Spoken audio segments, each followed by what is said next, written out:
Well, hello and welcome to another video. Today I'm going to be detailing our battle against the Zaltys last one here in the Ultimate Lair in the Dead Dunes. I am on day 13, the extra day. As you can see in the upper right hand corner, I'm on day 13 and there's one day left.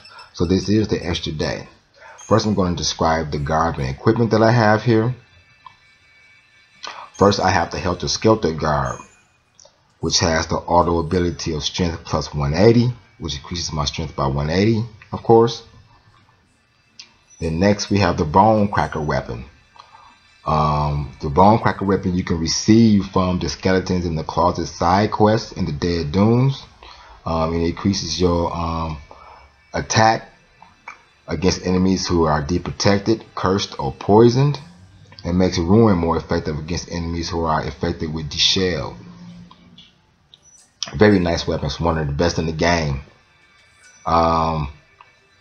Next we have the Guardian Corpse Shield, which you can get from the Guardian Corpse Garb, which you get by having Final Fantasy 13-1 or Final Fantasy 13-2 saves on your hard drive when you first start Lightning Returns. And then next we have the Wolf's Emblem, which increases the strength by 15%.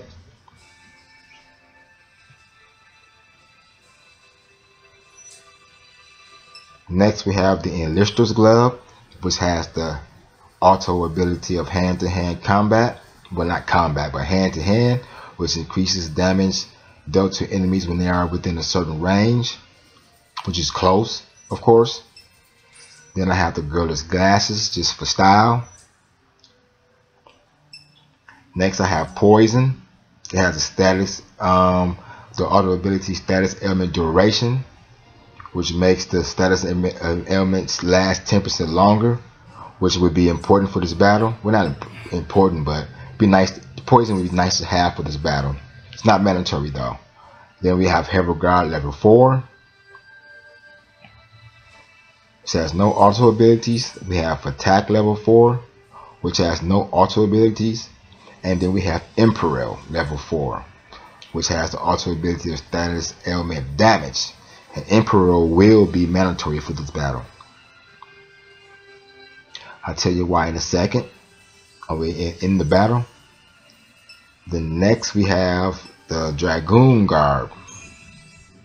This garb right here has the auto ability of Soul of the Dragoon, which increases your stagger compatibility by 5% and physical resistance by 10.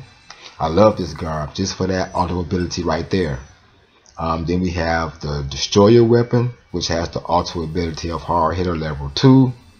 You can get that weapon from the last one, Cyclops, in case you're wondering where to get it from.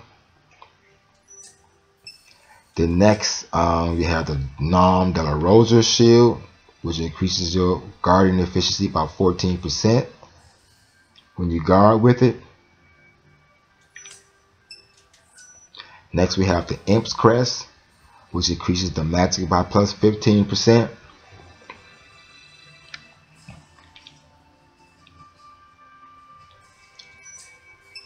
Next we have the Thorn of Speed, which casts haste at the beginning of the battle. Not mandatory for this battle, but it's never hurt to have some speed. You know, they say speed kills, and we're going to try and see if we can kill with it. Then you have Blizzaga level 3, which increases my magic by 110, and Blizzaga would be mandatory for this battle. Helps you launch the enemy in the air. As we know, the Zaltys has a weakness to ice, so that's why it's mandatory for this battle. Then we have Steel Guard level 4, which decreases my damage taken while guarding by 20 as an auto ability. Then we have Lancet level 3, which is locked on to this garb, which has no auto ability. And we have Curse, which increases my magic by 40. Curse will not be mandatory for this battle. Curse is just there from a prior battle that I had, and it's just still there. So Curse is not mandatory for this battle. It doesn't hurt to have it though. Then we have Celestial Body Garb, which is the DLC garb you can get from the PS3 store or the Xbox store, I guess that they call it. Has no auto ability. Then we have the Shadow Hunter weapon, which is mandatory for this battle, which has the jump ability. When you couple it with beatdown, well, it's not mandatory, but it helps to stagger more quickly, I should say. So I would say if I would like for you to have it, it'd be great if you could get it. Then we have the Aegis Shield, which restores my HP by 1% when I guard with it. 1% HP restored, excuse me, when I guard perfectly with it. And that shield comes with the guard. Then we have the Fighter's Emblem, which increases our strength by 15%.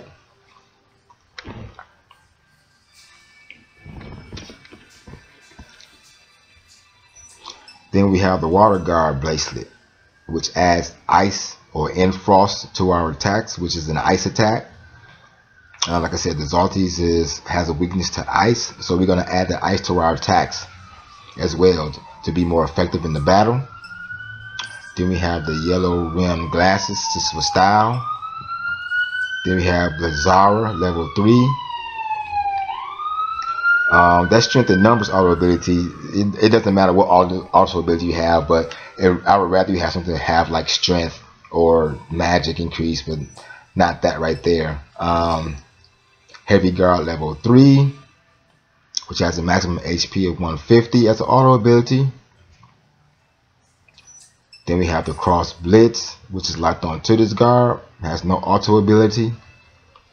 And then we have Beatdown, which is mandatory with the Shadow Hunter weapon for the jump ability. You will not be able to do the jump ability without Beatdown coupled with it. Okay, so that is mandatory. And we do have it does have an auto ability of strength plus 130. So let's go out here and see what we can do. Gonna see if I can hug this wall, see if I can get a preemptive strike to at least bring some of his HP down some. Let's see. Nope, he saw us. So we're gonna attack. Okay, so we're gonna start with poison, and then we're gonna start with Emperor. Poison is gonna deplete his HP even when I'm not attacking, so it's nice, like I said, nice to have, and that's the jump ability. Stagger him on his head, bring in my hardest hitting schemata, put some more poison on him, put some curse on him while he's down, and then go for the assault. Go for the assault.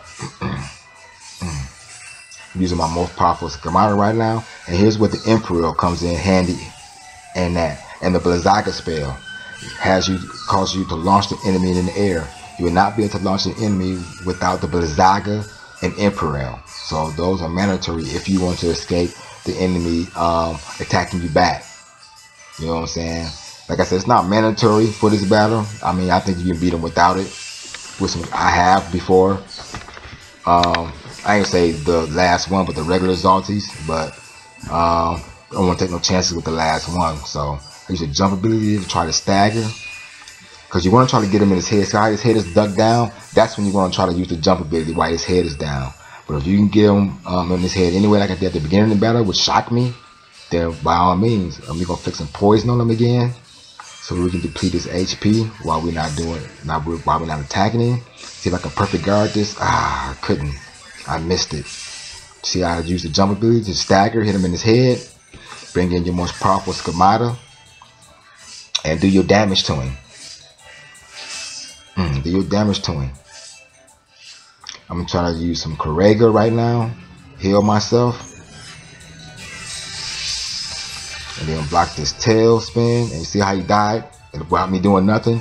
That comes from the poison. Poison depleted his HP. Well, I had to do nothing, so that's why poison is very handy to have in this battle. Minute and 45 seconds, 5 stars, and that's the battle. Gonna submit my scores in the auto award system, and like I said, that's the battle. You use Blizzaga to launch. Emperor, then Blizzaga to launch when you get into them circumstances, and jump ability to stagger, and then go for the offensive. Okay, that's it. Emperor, Blizzaga, and the jump ability mandatory for this battle. Anything else is extra, like poison, extra. You might do some frost strikes, extra. Water guard bracelet, extra. But Blizzaga, Imperial, and the jump ability is mandatory. Okay, let's pick up our spoils, and that's it. That's the end of this video. I hope you guys enjoy. I hope somebody is useful to somebody, and I'll see you in my next video. All right.